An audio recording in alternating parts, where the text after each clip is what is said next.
Hello வணக்கம். So let's get into the story.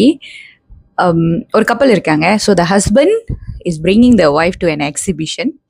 So it's a painting exhibition. So அங்கே போகிறாங்க. அந்த எக்ஸிபிஷனுக்கு போயிட்டு வந்துட்டு உள்ளே போகிறாங்க. போயிட்டு நிறையா அங்கே பெயிண்டிங்ஸ் அந்த மாதிரிலாம் இருக்குது. ஸோ பிஃபோர் ஃபர்ஸ்ட் பெயிண்டிங் ஒரு ஒரு எல்லாத்துக்கு முன்னாடியும் ஒரு ஐட்டம் வச்சுட்டு அப்புறம் பெயிண்டிங், ஒரு ஐட்டம் பெயிண்டிங், ஒரு ஐட்டம் பெயிண்டிங் அந்த மாதிரி. ஸோ இட்ஸ் இவங்களுக்குமே இந்த ஒய்ஃப்க்குமே எக்ஸைட்டட் ஆயிட்டு அவங்க போறாங்க வேகமா போயிட்டு. மொத என்ன ஆப்ஜெக்ட்னா ஒரு மாரி கருப்பா, ஒரு மாரி கக்கா மாரியான ஒரு விஷயம். ஸோ அவங்க அத பார்த்துட்டோனே அவங்களுக்கு ஒரு மாரி ஆயிருச்சு. சரின்னு சொல்லிட்டு நெக்ஸ்ட் அந்த பெயிண்டிங்க பார்க்குறாங்க. பெயிண்டிங்க பார்த்தா எங்கேயோ பார்த்த மாரி இருக்கு. ஆனா கேவலமா இருக்கு பார்க்கவே அந்த பெயிண்டிங்கு. ஸோ அவங்களுமே சொல்றாங்க, "இது கேவலமா இருக்கு இந்த பெயிண்டிங்கு" அப்படின்ட்டு. அதுக்கு பிறகு 2வது ஆப்ஜெக்ட் போறாங்க. அது ஒரு அழகான பூ. So she is seeing and லாஃபிங். அதுக்கு பிறகு அந்த 2வது பெயிண்டிங்க பார்க்குறாங்க. அந்த பெயிண்டிங்ல அழகா இருக்கு அந்த painting. So she is telling like, "இந்த பெயிண்டிங் செம்ம அழகா இருக்கே" அப்படின்னு.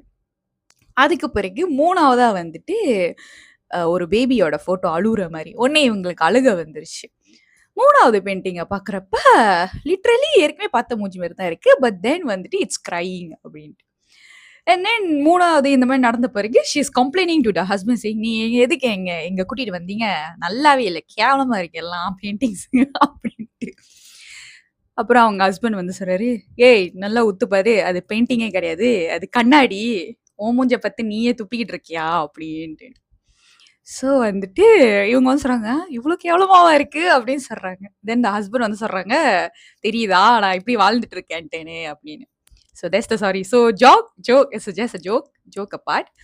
த வேல்யூ ஆஃப் த ஸ்டாரி என்னன்னா, அந்த கண்ணாடி மாரி தான் நம்பளும் நம்ம வாழ்க்கையும். Are we really ready to face our self? So நம்ம எல்லாருமே நிறைய முகமூடிய போட்டுட்டு சுத்திக்கிட்டு இருக்கோம்.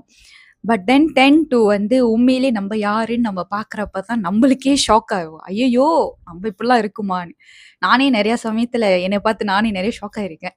ஸோ இதுக்கு பிறகு நம்ம be more aware and C உண்மையிலே நீங்க யாரு? வெளிய ஒண்ணு காட்டுறோம். உள்ளுக்குள்ள நம்ம எப்படி இருக்கோன்றத நீங்களே கண்ணாடி போட்டு பார்த்துக்கோங்க. Thank you.